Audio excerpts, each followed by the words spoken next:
बोले अंग्रेजी कमाल बाबा कर दे निहाल।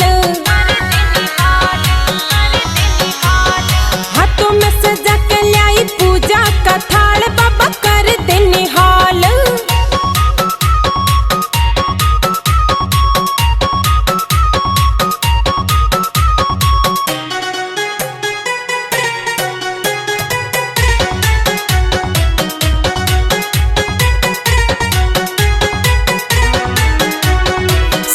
ससुर रोज करे से लड़ाई, छोरा था होशियार मारा छुटवाती पढ़ाई।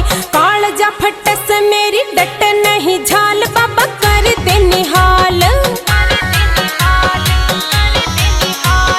हाथों में सजा के लाई पूजा का थाल बाबा कर दे निहाल।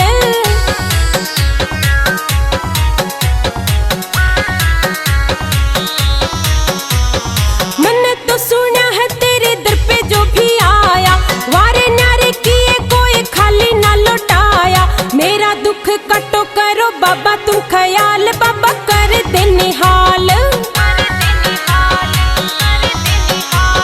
हाथों में सजा के लाई पूजा का थाल बाबा कर दे निहाल।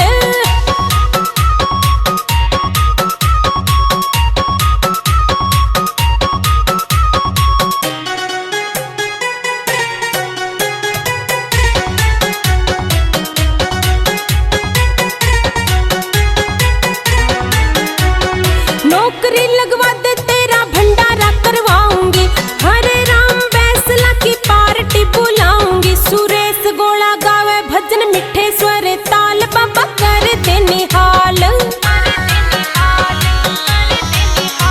हाँ हाथों में सजा के लाई पूजा का थाल बाबा कर दे निहाल।